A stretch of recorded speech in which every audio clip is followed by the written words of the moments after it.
দীর্ঘদিন পর ঢাকা থেকে একটা ভ্রমণের উদ্দেশ্যে যাচ্ছি, ট্রেনে যাচ্ছি। তো চিলহাটি এক্সপ্রেস যাব নাটোরে। আমার বগি হলো ছ ছ এই যে ছ পেয়ে গেছি, 5টায় ছাড়বে। হ্যালো ভিউয়ার্স, নতুন আরেকটি ভিডিওতে স্বাগতম। নতুন আরেকটি গ্রামের খোঁজে বাংলাদেশের উত্তর অঞ্চলে বেরিয়েছি আজ ট্রেন ভ্রমণে। বাংলাদেশের উত্তর অঞ্চলে ভ্রমণ এটি আমার অভিজ্ঞতায় প্রথম হতে চলেছে। আমার উদ্দেশ্য হচ্ছে নাটোর। দীর্ঘদিন পর ঢাকা থেকে দূরে কোথাও ভ্রমণে বের হলাম। আমার সিট জানলার পাশে, উইন্ডোজ 62। নাটোর যেতে হয়তো আমাদের পৌঁছাতে সময় লেগে যেতে পারে 9টা, 9:30। ঠিক 5টায় আমাদের ট্রেন ছেড়ে দিয়েছে। ঢাকার কমলাপুর হয়ে একদম সঠিক টাইমে ট্রেনে যাত্রা শুরু করলাম। ছোটবেলায় পাঠ্য বইয়ের পাতায় পড়েছিলাম নাটোর ঘুরে এলাম নামক একটি ভ্রমণ কাহিনী। আজ সেই নাটোরের পথে যাচ্ছি। এতে স্বাভাবিকভাবেই মনের মধ্যে উৎফুল্লতা কাজ করছে। ট্রেনে আমার সিট ছিল জানালার পাশে। জানালার পাশে বসে মোবাইল চালাবেন না। স্টেশনে অনেকেই ওত পেতে থাকে আপনার মোবাইলটি নিয়ে যাওয়ার জন্য। আমাদের ট্রেনটা কমলাপুর থেকে ধীরে ধীরে বেরিয়ে যাচ্ছে। একদম 5টা বাজে ট্রেনটি ছাড়ছে, 1 সেকেন্ড এদিক সেদিক হয়নি।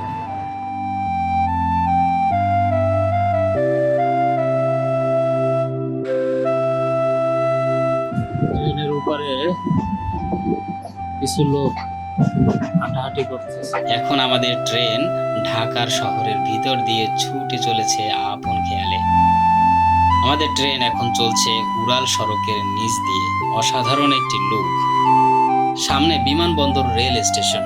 এই স্টেশনের কাছে আসলে আপনারা সতর্ক অবস্থায় থাকবেন, কারণ ছো মেরে নিয়ে যাওয়ার মানুষগুলো এখানেই বেশি থাকে। ফাইনালি আমাদের ট্রেনটা ছেড়ে দিয়েছে এয়ারপোর্ট থেকে। আর ভাইয়ের সাথে পরিচয় হবে, ওদের বাড়ি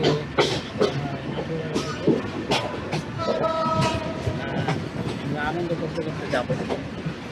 ঢাকা থেকে এসে এখান থেকে রুট চেঞ্জ করে দেশের বিভিন্ন প্রান্তে যায় ট্রেনগুলো। ঢাকা থেকে, ঢাকার কমলাপুর স্টেশন থেকে যেসব ট্রেনগুলো ছেড়ে আসে এই গাজীপুর একটা টঙ্গী সম্ভবত, টঙ্গীর এখান থেকে বিভিন্ন স্থানে, দেশের বিভিন্ন স্থানে রুট পরিবর্তন করে। আরেকটা রুট, আমাদের ট্রেনটা একটা রুট চেঞ্জ করছে। এখান থেকে রুট পরিবর্তন করে কোথাও সিলেটে যায়, তারপরে কোথাও ব্রাহ্মণবাড়িয়ার ওদিকে যায়, আবার রাজশাহীর এদিকে যায়। এই যে এখানে আবার ট্রেনের ওই ট্রেন লাইনের মাঝখানে বাজার বসেছে।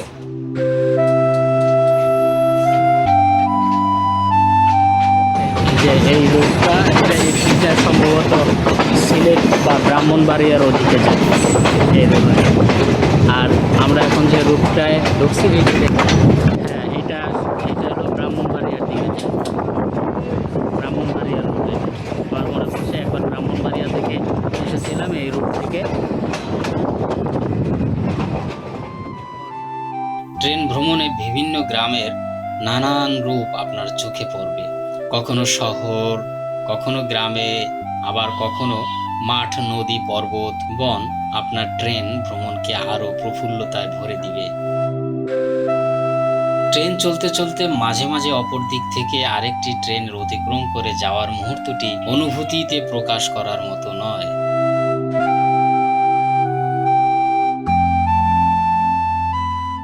আমরা এখন জয়দেবপুর চলে আসছি। Joydebpur rail station, Joydebpur rail station.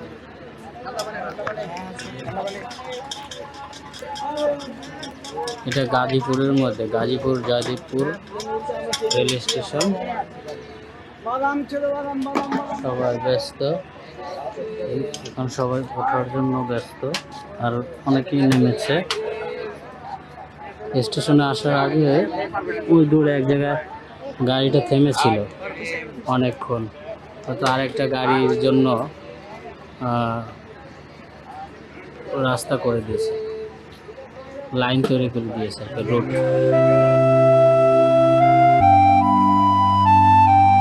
এখন আপনারা সুরে সুরে দেখুন ট্রেন ভ্রমণকালে সূর্যাস্তের সময়ের মন কাড়া আল্লাহর সৃষ্টির রূপের প্রকাশ।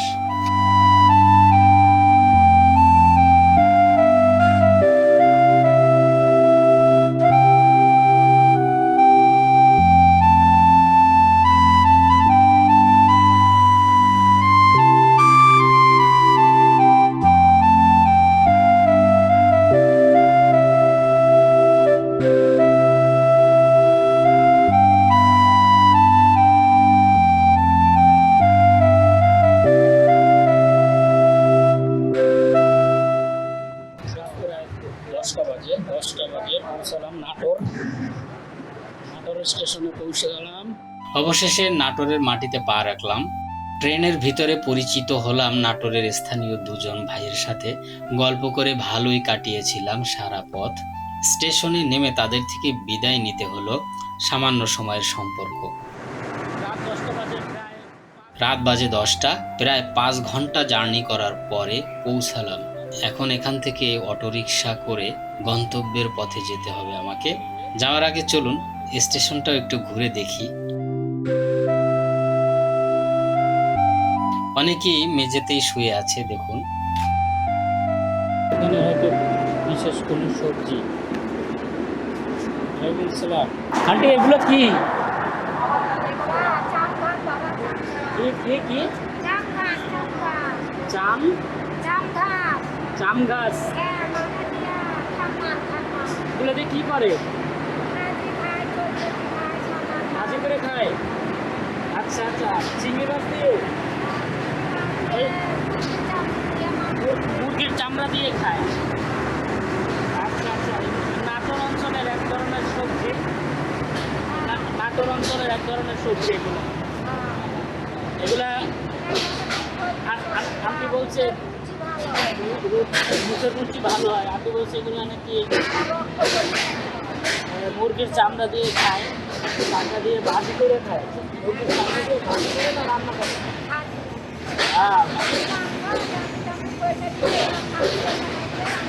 আচ্ছা আচ্ছা,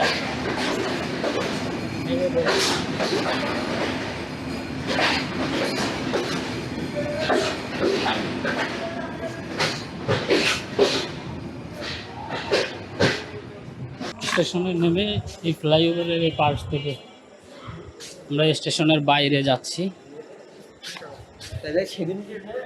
টিকিট কাউন্টার, নাটোরের রেল স্টেশনের টিকিট কাউন্টার। বের হলাম স্টেশন থেকে। এখন এখান থেকে একটা সিএনজি ভাড়া নিয়ে, সিএনজি না অটোরিকশা ভাড়া করে যেতে হবে। এখান থেকে যাব হলো ট্রাফিক মোড়। এই যে শাহী লাচ্ছি, এই হলো নাটোরের স্টেশন মোড়। নাটোরের কাঁচা গোল্লা। আচ্ছা মামা, ওই যাব হলো ট্রাফিক মোড়।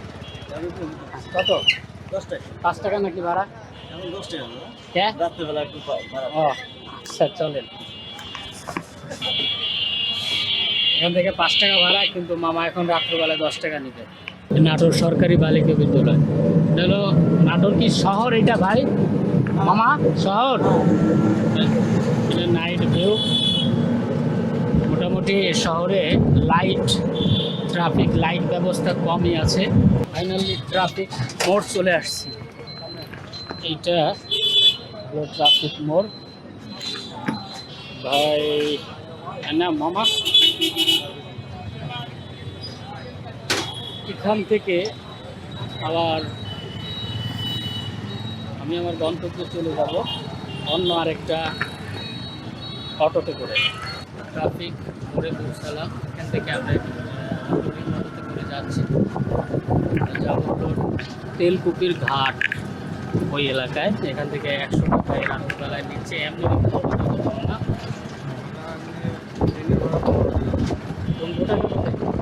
আমি যে জায়গায় যাবো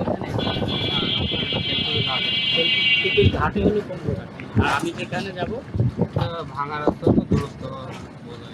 আচ্ছা আচ্ছা, এমনি দিনের বেলায় কত নেন? আমরা সঠিক যাই না, ভ্যান দিয়ে যাই। আচ্ছা, ওই ভাইরে বললো কত টাকা ভাই মামা? ফুরকুনি মাদ্রাসা। হ্যাঁ, ফুরকুনি মাদ্রাসা। লালের বাড়ি কাছে? ফুরকুনি মাদ্রাসা। তো লাল বাড়ি কাছে না? লালের বাড়ি তো এখানে। আচ্ছা, এই যে বাজারের মধ্যে একটু আলো জ্বলছে। মোটামুটি এখন রাত্র 10টা বাজে। কিছু দোকানপাট এখনো খোলা।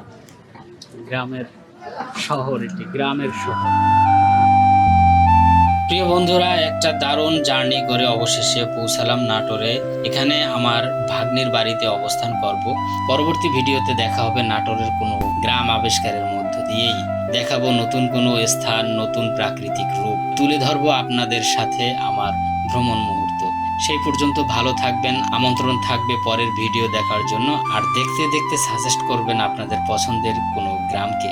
যে গ্রামের নাম বেশি কমেন্টে আসবে আমি যাব সেই গ্রামের রূপ দর্শনে।